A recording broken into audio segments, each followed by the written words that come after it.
معزز سامعین و ناظرین، یہ ہماری خوش قسمتی ہے کہ ہمارے درمیان میں عالمی شہرت یافتہ اسلامی اسکالر، ہندوستان کے مایہ ناز عالم دین، بے باک قائد، کئی کتابوں کے مصنف، کئی دینی و عصری درسگاہوں کے بانی و سرپرست، کئی قومی و ملی تنظیموں کے سربراہ، شیخ طریقت عارف باللہ حضرت مولانا خلیل الرحمان سجاد نعمانی ہمارے درمیان میں موجود ہیں۔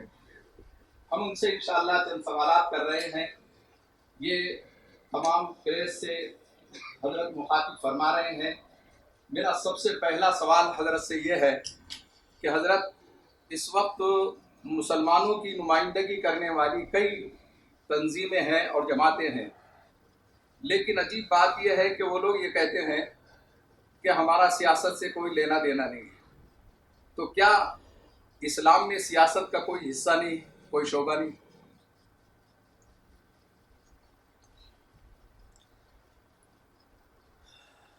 میرا معمول اصولی باتیں کرنے کا ہے، کسی جماعت کے موقف پر نام لے کر تنقید کرنے سے میں ہمیشہ گریز کرتا ہوں۔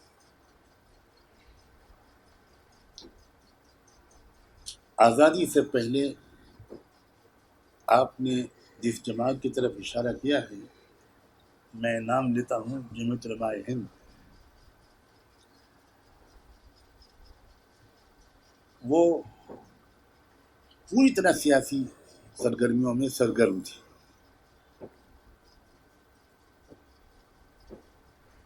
آزادی کے فوراً بعد، تقسیم کے بعد، جمعیت علماء ہند کی قیادت نے یہ طے کیا کہ ہمارا جو دائرۂ کار ہوگا وہ صرف تعلیمی، تمدنی، مذہبی مسائل سے متعلق ہوگا۔ ہم سیاست میں سے بالکل سبکدوش ہو رہے ہیں۔ لیکن سن 2003 میں اسی جمعیت علماء ہند نے حضرت مولانا اسد مدنی جب اس کے صدر تھے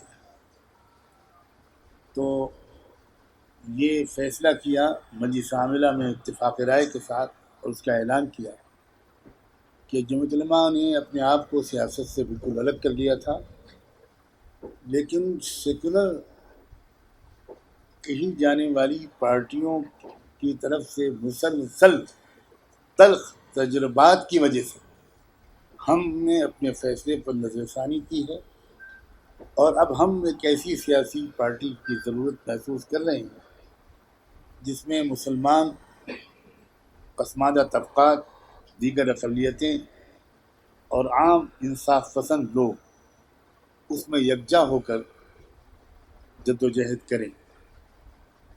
یہ خود اس جماعت کا فیصلہ ہے جس جماعت نے پہلے کچھ اور فیصلہ کیا تھا، لیکن اس کو ہم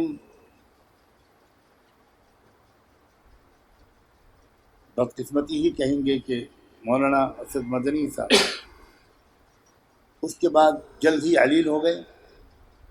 لمبی عدالت کے بعد وہ راہی ملک بقا ہو گئے، اور مجھے نہیں معلوم کہ اس کے بعد پھر جمعیت نے اس فیصلے پر عمل درآمد کرنے یا نہ کرنے کے بارے میں کب اور کیا فیصلہ کیا۔ تو یہ بات میں سمجھتا ہوں بالکل واضح ہو گئی کہ جن حضرات نے وہ فیصلہ پہلے کیا تھا، انہی حضرات نے اپنے فیصلے کو تجربوں کے بعد بدلا، لیکن وہ چیز ابھی تک عملی طور پر عملی جامہ نہیں پہن سکی۔ لیکن حالات اس رخ پر لے جا رہے ہیں کہ ایک ایسی طاقت تشکیل پائے جس کی قیادت مسلمانوں کے ہاتھ میں ہو، لیکن پورے انصاف کے ساتھ تمام مظلوم طبقات کو اس میں بھرپور نمائندگی دی جائے۔ اس وقت ملک و ملت کے جو موجودہ حالات ہیں، اس میں علماء اور ائمہ کو کیا سیاست میں رول ادا کرنا چاہیے؟ دیکھیے، علماء کو رہبری علماء کی ذمہ داری ہے، اور رہبری کے لیے اسلام یہ نہیں کہتا کہ اس دائرے میں آپ رہبری کریں، اس دائرے میں رہبری نہ کریں، اس شعبے میں آپ رہبری کریں اور اس شعبے میں آپ رہبری نہ کریں۔ یہ کوئی اور دھرم کہہ سکتا ہے لیکن اسلام ہرگز نہیں کہہ سکتا، لہذا بالکل۔ لیکن علماء کی اب پہلی ذمہ داری یہ بھی ہے کہ وہ خود گہرائی کے ساتھ ملکی سیاست کو سمجھیں۔ نہیں، ماشاء اللہ علماء میں ایک انفرادی حیثیت آپ کی ہے کہ اس وقت ملک کے موجودہ حالات میں آپ فارم سیف کے ساتھ اور دیگر سیاسی تنظیموں میں ایک ایسی اجتماعی یعنی نمائندگی فرما رہے ہیں۔ اس سلسلے میں آپ کا میسج لوکل اعتبار سے، علاقوں کے اعتبار سے بھی کیا ہو سکتا ہے؟ دیکھیے، بنیادی بات یہ ہے کہ ملک کا مسئلہ ہندو مسلم نہیں ہے، ملک کا مسئلہ ظالم اور مظلوم ہے۔ جب آپ ظالم اور مظلوم کے حیثیت سے ملک کے حالات کو سمجھیں گے اور پیش کریں گے تو آپ کے ساتھ ملک کی 70-75% آبادی آہستہ آہستہ آ جائے۔ میں بہت وثوق سے کہتا ہوں کہ یہ کہنا کہ اس ملک کی اکثریت ہندو ہے، اس سے بڑا کوئی جھوٹ نہیں۔ ہرگز یہ بات صحیح نہیں ہے۔ ظاہر ہے کہ اس وقت میں اس کی تفصیل نہیں بیان کر سکتا، میری سینکڑوں اپنی تقریروں میں اس کے دلائل پیش کیے۔ آپ غور کیجیے کہ ہمارے ملک کا جو سب سے بڑا عہدہ ہے وہ صدر جمہوریہ کا ہے، لیکن صدر جمہوریہ ہند غالباً پوری کے اس مندر میں نہیں جانا دیا گیا ان کو، جس کا ضابطہ یہ ہے کہ اس مندر کے اندر کوئی غیر ہندو داخل نہیں ہو سکتا، بلکہ BBC کی رپورٹ کے مطابق صدر جمہوریہ ہند کو دھکا دے کر باہر نکال دیا گیا۔ اس خبر پر تو ملک میں زلزلہ آ جانا چاہیے، لیکن میڈیا نے اس کو بالکل دبا دیا۔ کیوں نہیں داخل ہونے دیا گیا؟ وہ ہندو نہیں ہے۔ تو یہ جو جس 70-75% آبادی کو، جس میں OBC کی فیصد 52 سے 54%، ہمارے ملک کی مردم شماری جو 2011 میں ہوئی تھی، اس میں اس کے اعتبار سے OBC کی آبادی کا فیصد 52 یا 54%۔ OBC بھی ہندو نہیں ہے، شیڈول کاسٹ بھی ہندو نہیں ہے، شیڈول ٹرائب بھی ہندو نہیں ہے، لنگائت بھی ہندو نہیں ہے، سکھ بھی ہندو نہیں ہے، بدھسٹ بھی ہندو نہیں ہے، جینی بھی ہندو نہیں ہے۔ اب آپ بتائیے ملک کی کتنی آبادی ہے جو ہندو بچی؟ لیکن ظلم کی انتہا ہے کہ دستور ہند میں سکھوں کو اور بدھسٹوں کو اور جینیوں کو ہندو ڈکلیئر کر دیا۔ یہ عجیب و غریب حادثہ ہے، اور اس سے بڑھ کر کسی قوم کی آئیڈینٹی پر حملے کی کوئی مثال نہیں پیش کی جا سکتی۔ اور ہم مسلمان اسی کی سزا بھگت رہے ہیں کہ ہم سب جھیل سکتے ہیں، لیکن اسلامی شناخت کو چھوڑنا کسی قیمت پر ہم برداشت نہیں کر سکتے۔ آج وہی شناخت داؤ پر لگی ہوئی ہے، ہمارا حجاب جو ہے وہ نشانے پر ہے، ہماری ٹوپی، داڑھی اور برقع نشانے پہ ہے، اور پھر معاملہ یہ ہے کہ جن لوگوں پہ نشانہ سادھا جا رہا ہے انہیں کو اپنا مشق بنایا جا رہا ہے، جو کہ الیکشن کے تناظر میں وقت بالکل یعنی گھٹیا لینگویج استعمال کی جا رہی ہے اور ایک مخصوص کمیونٹی کو ٹارگیٹ کیا جا رہا ہے۔ آپ یہ جان کر خوش ہوں گے کہ ابھی تک UP کے الیکشن میں ان کی اس قسم کی مذموم کوششوں کا نقصان انہی کو پہنچے۔ اس لیے ان کی جو اندرونی حقیقت ہے وہ پوری طرح کھل کر دیش کے سامنے آ رہی ہے، اور آنی چاہیے، بالکل آنی چاہیے۔ اور یہ خداوندی انتظام ہے کہ ان کی جو اندر کی سچائی ہے وہ باہر سامنے آنی چاہیے، تب ملک ان کو پہچان پائے. ابھی تک کی صورتحال بالکل یہ ہے، اور یہ ان کی بوکھلاہٹ ہے. اس کی وجہ سے آپ تو میڈیا کے لوگ ہیں، یقیناً آپ اس سے زیادہ واقف ہیں. میں تو ابھی وہیں سے آ رہا ہوں، یو پی سے. تو ان کی سمجھ میں نہیں آ رہا ہے کہ کس طرح ہم وہ ماحول کو، ہم لوگوں کی توجہ کو اصلی مسائل کی طرف سے ہٹا کر اور ہندو مسلم و ہندوتوا کی طرف لائیں. اس میں وہ بالکل ناکام ہو رہے ہیں، اور آپ بہت اچھی امید رکھیے کہ وہ اب کامیاب نہیں ہوں گے. اس میں ہمارے شعور و سمجھداری کی بہت ضرورت ہے. یو پی کے مسلمانوں نے اور ملک کے مسلمانوں نے، خاص طور پر یو پی کے مسلمانوں نے اس وقت ایک بڑی شعور و سمجھداری کا ثبوت دیا ہے کہ انہوں نے چپی ساتھ رکھی. اس سے ان کی بوکھلاہٹ اور زیادہ بڑی ہوئی، اس لیے وہ ہم کو غصہ دلانا چاہیے اور ان مسائل پر ہم جواب دیں، تاکہ پھر جواب و جواب الجواب چلے اور اصلی ایشوز پیچھے چلے. یو پی کا الیکشن ہو رہا ہے مہنگائی کے مسئلے پر، بے روزگاری کے مسئلے پر، جو نفرت کی آندھی چلائی جا رہی ہے. کروڑ لوگوں کی جاب چلی گئی، نوجوان بالکل بے روزگار. آپ نے یو پی اور بہار میں دیکھا ہوگا کہ بے روزگاری کے خلاف احتجاج نوجوانوں نے کس پیمانے پر کیا. کسانوں کے ساتھ جو زیادتیاں ہوئی ہیں، تو یہ ہیں ایشوز یو پی کے الیکشن میں، اور وہ اس سے بہت پریشان ہیں. اس لیے ان بیچاروں کو کوئی نہ کوئی سہارا چاہیے. لیکن ہمیں ذرا سمجھداری کا ثبوت دینا چاہیے، اور سمجھداری سے میری مراد بزدلی نہیں ہے.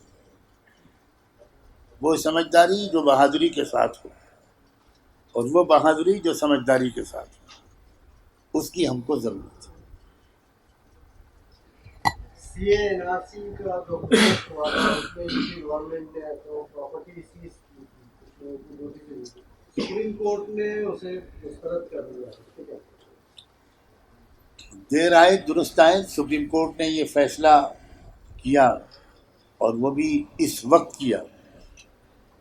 ہم اس کو بہت اس کا خیر مقدم کرتے ہیں، اس کا استقبال کرتے ہیں کہ ایک ظلم و تشدد یو پی گورنمنٹ کا اور کھل کر سامنے آیا. ان لوگوں کے سامنے بھی آ گیا جن کے سامنے شاید اب تک نہیں آیا، ان کے سامنے بھی آ گیا. اور سپریم کورٹ کے آرڈر کی اگر آپ ورڈز دیکھیں، ان کے الفاظ، ان کی لینگویج، میری براہ راست گفتگو سپریم کورٹ کے ایک وکیل سے جو اس کیس میں پلیڈ کر رہے تھے ان سے ہوئی، تو انہوں نے یہ بھی کہا کہ میں پچھلے 6 مہینے کے اندر سپریم کورٹ کے ججز کو اتنا پھٹکارتے ہوئے کسی اسٹیٹ گورنمنٹ کو نہیں دیکھا. انہوں نے کاؤنسل کو مخاطب کر کے بہت سخت جملے کہے. میڈیا میں تو بہت کم رپورٹ ہوئی، اور یہ بات کہہ دینا کہ اگر آپ نے واپس نہ لیے تو پھر ہم خود ایکشن لیں گے، یہ بہت بڑی بات ہے. تو اچھی بات ہے، تو اچھی علامت ہے. کیونکہ یو پی کی بات چھینی ہے، اسی لیے آپ نے ایم سربراہ اسدالدین اویسی کو اطلاع کر دیا، بڑے غیرمندانہ انداز میں آپ کی تحریر تھی، تو وہ اس کے بارے میں اب اس کو موضوع بحث اور موضوع گفتگو میں نہیں بنانا چاہتا. میں نے ان کے پورے احترام کے ساتھ جو ملک اور ملت کے لیے مفید سمجھا اس کا ان کو مشورہ دیا، اور اب اس مشورے کو قبول کرنا نہ کرنا جو ان کا اپنا فیصلہ ہے. وہ بڑے باصلاحیت آدمی ہیں، لیکن اگر براہ راست گفتگو کی میری کوشش کامیاب ہو گئی ہوتی، جو میں 1.5 مہینے تک کرتا رہا، اور یہ تجربہ مجھے زندگی میں پہلی بار ہوا کہ انہوں نے ایک فون بھی ریسیو نہیں کی، کبھی کال بیک نہیں کی، اور ان کے قریب کے لوگوں کو بھی میں نے کانٹیکٹ کی، لیکن انہوں نے کوئی جواب نہیں. تب میں نے وہ کھلا خط لکھا، ورنہ کھلا خط نہ لکھتا، میں پرسنل خط لکھتا. لیکن چونکہ میرے پاس ہزاروں لوگوں کے فون آ رہے تھے کہ مولانا سنبھالیے صورتحال، سنبھالیے صورتحال کو، اگر یو پی میں ووٹ تقسیم ہو گئے تو ظاہر ہے کہ کیا نتیجہ نکلے گا اس کا. تو بہت کوشش کی میں نے کہ یہ بات میرے اور ان کے درمیان ہو، کسی تیسرے کو خبر ہی نہ ہو، لیکن جب رابطہ نہیں ہو سکا تو میں نے اپنی قومی ذمہ داری سمجھی. اور اس میں میں شخصیتوں کے احترام میں میرے اندر کوئی فرق نہیں آتا، کوئی فرق نہیں آتا. کوئی باصلاحیت ہے، کوئی ڈائنمک ہے، کوئی کانفیڈنٹ ہے. تو میری تمنا ہے کہ ملت اسلامیہ کو ایسے قائدین کی ضرورت ہے، بالکل صاف. اور میں نے اسی لیے اس دوسرے خط میں لکھا، کیونکہ پہلے خط کے بعد جب آپ نے ذکر چھیڑا ہے تو مجھے نوجوانوں نے ایسا ٹرول کیا کہ زندگی میں کبھی مجھے اتنی گالیاں کھانے کی سعادت حاصل نہیں ہوئی. بہت ماں بہن کی مغلظات، اور مسلم نوجوانوں نے بڑے جوش کے ساتھ مجھے خلاف بہت کچھ لکھا. میں نے اس کے جواب میں انہی عزیز نوجوانوں کو محبت بھرا خط لکھا. پتہ نہیں وہ آپ کی نظر سے گزرا نہیں گزرا. اور اس میں بھی میں نے مجھے کوئی غصہ نہیں. میں نے ان نوجوانوں کے جذبات کی قدر کی اس میں کہ آپ کے جذبات بہت قابل قدر. اور خیر غنیمت ہے کہ اس دوسرے خط کے بعد ایک سکوت کی کیفیت مجھے محسوس ہوئی. حضرت یو پی الیکشن سے پہلے آپ نے وہاں پر مسلم پولیٹیکل پارٹیز ہیں، تو ان سب پارٹیوں کے ایک طرف آپ نے ایس ڈی پی آئی کا اسٹیج شیئر کیا تھا، تو کیا وجہ تھی ایس ڈی پی آئی کا اسٹیج شیئر کرنے کی؟ اگر میں شیئر نہ کرتا تو آپ یہ پوچھتے کہ شیئر نہ کرنے کی وجہ بتائیے.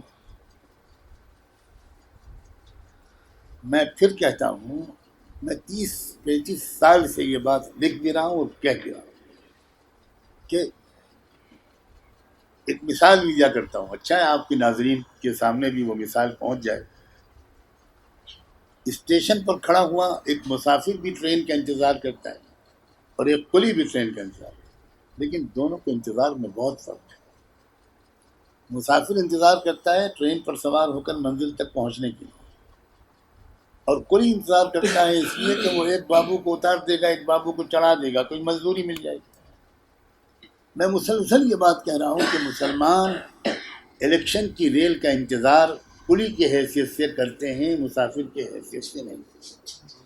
ایک پارٹی کو اتار دیں گے، ایک پارٹی کو چڑھا دیں گے. اور جس کو اتارتے ہیں وہ کیا مزدوری دیتی، جس کو چڑھایا ہے آج تک اس نے بھی کوئی مزدوری نہیں دی.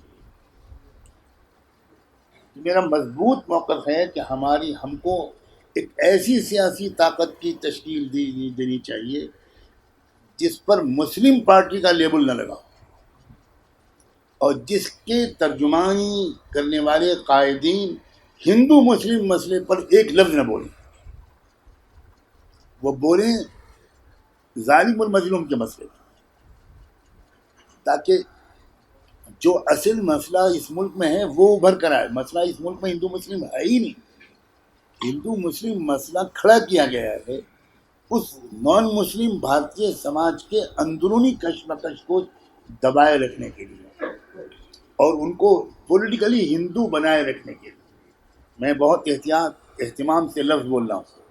سیاسی طور پر انہوں نے ہندو بنایا ہے، مذہبی طور پر وہ ہندو تسلیم کرتے تو صدر جمہوریہ ہند کو تو کم سے کم جانے دیتے. ہمارے پاس ایک بہترین موقع، یہی اسلام کا بھی حکم ہے کہ اکیلے اپنے لیے انصاف نہ مانگو، سب مظلوموں کو انصاف دلاؤ. اور یہ اس مزاج کی سیاسی پارٹی کا قائم ہونا ضروری ہے. ایس ڈی پی آئی کے بارے میں جتنا جانتا ہوں، میں کئی مرتبہ وہ لوگ مجھ سے ملتے رہے ہیں، میں ان کے غیر مسلم لیڈروں سے بھی ملا ہوں، بار بار وہ میرے پاس آئے ہیں.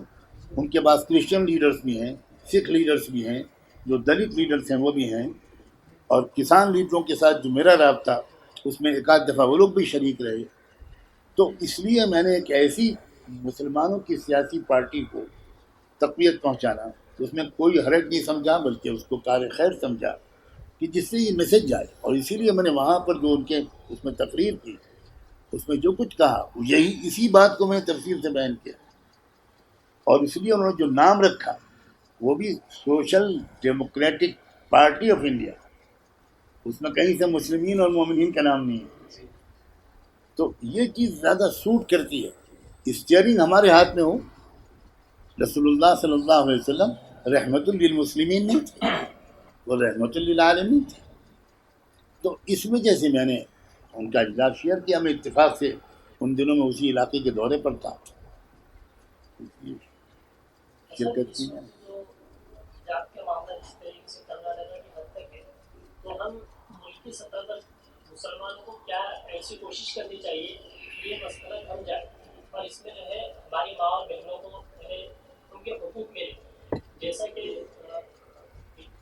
ہمارا جو فنڈامنٹل رائٹ ہے وہ ہمیں مکمل طور پر نہیں مل پا رہا ہے، تو ہم اس کے لیے ملک کی سطح پر کیا کوشش کرنی چاہیے آپ کو؟ پہلی بات تو یہ ہے کہ ذرا اپنی اطلاع کو مزید درست کیجیے. یہ کرناٹکا تک محدود بالکل نہیں. آپ کو نہیں معلوم کہ یو پی میں پرسوں غازی آباد میں ہماری باحجاب بچیوں پر پولیس نے بے رحمی کے ساتھ لاٹھی چارج کیا. لڑکیوں پر لاٹھی چارج یہ انگریزوں کے زمانے میں کبھی نہیں ہوا. مدھیہ پردیش میں بھی یہ تحریک چل پڑی، آندھرا میں بھی یہ بات چل پڑی. تو یہ ملک گیر تحریک منصوبہ بند طریقے پر ہے. یہ کوئی اتفاقی واقعہ بالکل نہیں، بہت ہی منصوبہ بند طریقے پر. جہاں تک مقابلہ یا ہم کس طرح کریں، شاید آپ یہ بھی آپ کے سوال کا حصہ، میں بہت صاف لفظوں میں کہنا چاہتا ہوں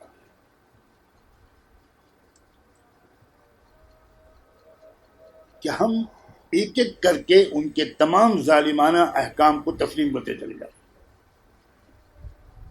یہ اسی کا نتیجہ ہے کہ ان کا حوصلہ بڑھتا چلا جائے. کم سے کم ہم کو کسان آندولن سے سبق سیکھنا چاہیے. 730 کسان مرے ہیں اس آندولن میں. 13 مہینے تک وہ لوگ سردی گرمی اور برسات میں جمے بیٹھے رہے. میں کیونکہ بار بار گیا ہوں اس لیے مجھے اندرون زمینی حالات معلوم ہیں. 80 سالہ کسان کی موت ہوتی ہے، گاڑی منگوائی جاتی ہے تاکہ میت کو لے جایا جائے اس کے گاؤں سے لوگ آتے ہیں، وہ لے کے چلے جاتے ہیں. ایک بھی کسان احتجاج چھوڑ کر نہیں جاتا. اب ہم مسلمان اتنے کمزور ہو گئے، ہر چیز مانتے چلے جاتے. میں بالکل صاف کہتا ہوں کہ اجتماعی طور پر ہم کو ایسے احکام کی نافرمانی کرنی چاہیے. بالکل نہ، یہ ہمارا جمہوری حق ہے. اگر ہم نے حکومت کی نافرمانی نہ کی ہوتی تو انگریز سے آزادی ملتی. پہلی تحریک تو سول نافرمانی ہی کی تھی، یہیں سے مزاحمت شروع ہوئی تھی. لیکن یہ اجتماعی قیادت فیصلہ کرے گی تب جو ہوگا. اکیلا سجاد نعمانی کہے گا تو یہ مناسب نہیں ہے. بات یہ ہے کہ اجتماعی طور پر زیادہ سے زیادہ اجتماعی طور پر یہ بات سامنے آئے. میں اس کی برابر کوشش کر رہا ہوں. مزید کچھ کہے کے بجائے صرف سب سے دعا کی گزارش کرتا ہوں کہ اجتماعی طور پر ہمارے اندر ہمت اور حکمت دونوں آ جائے. دیکھیے ہم کو ان چیلنجز کے مقابلے کے لیے اور ہر قوم کو ہمت اور حکمت کی ایک آمیزی کی ضرورت پڑتی ہے. یہ دونوں چیزیں ہوں، سمجھداری بھی اور بہادری. آج کے حالات میں ہم کو جو لوگ بہادر نظر آتے ہیں وہ سمجھدار کم نظر آتے ہیں، اور جو سمجھدار نظر آتے ہیں وہ بہادر کم نظر آتے ہیں. لیکن ایسا ہے کہ ملکی سطح پر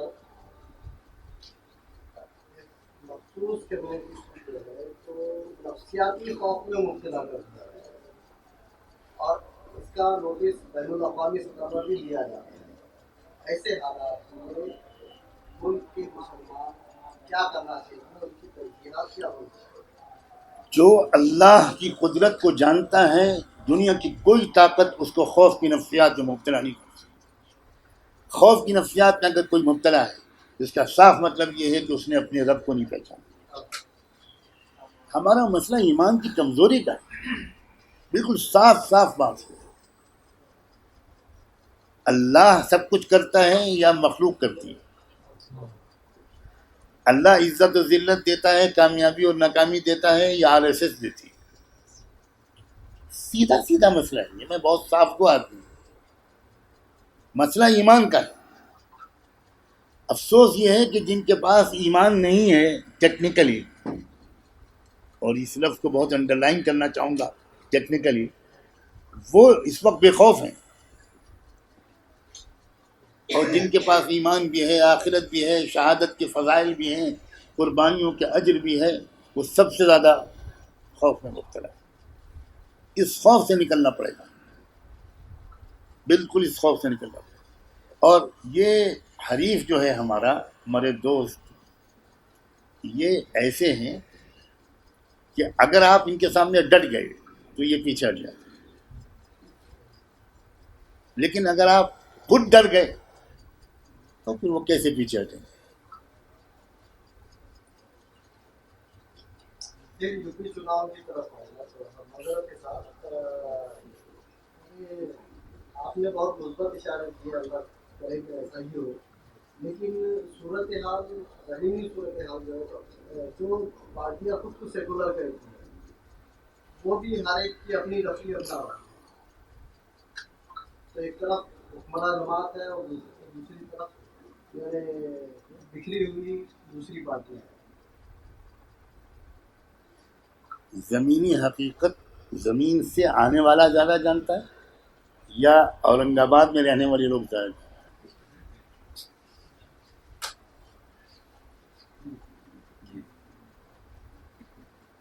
الیکشن کے جو 2 دور اب تک ہوئے ہیں، اب EVM کا کوئی چمتکار نظر آئے، کوئی دھاندلی ہو، میں نہیں کہہ سکتا، لیکن اس میں زبردست ناکامی BJP کو ہوئی ہے۔ میں آن ریکارڈ یہ بات کہہ رہا ہوں۔ مفتی عربی اینڈ ڈریس، اسلامک فیشن، عربی دقلات، مکتب کے بچوں کے لیے ایک نایاب تحفہ، رمضان، عید اور دیگر تقریبات کے لیے عمدہ کوالٹی کے دلکش خوبصورت عربی ڈریسز انڈیا میں کہیں بھی حاصل کرنے کے لیے ابھی کال کریں۔ مفتی عربی اینڈ ڈریس، ابراہیم پورہ، بھوپال، انڈیا۔ اس ویڈیو کے لیے تعاون کیا ہے الخدم tours and travels India. Sunshine herbal مایوس شادی شدہ مردوں کے لیے اثردار دوا، ابھی کال کریں۔ تکمیلی تیل بینا مالیگاؤں، GS ہربل یونانی اکولا، چوکو اسٹار اورنگ آباد۔ مزید تفصیلات کے لیے ابھی کال کریں۔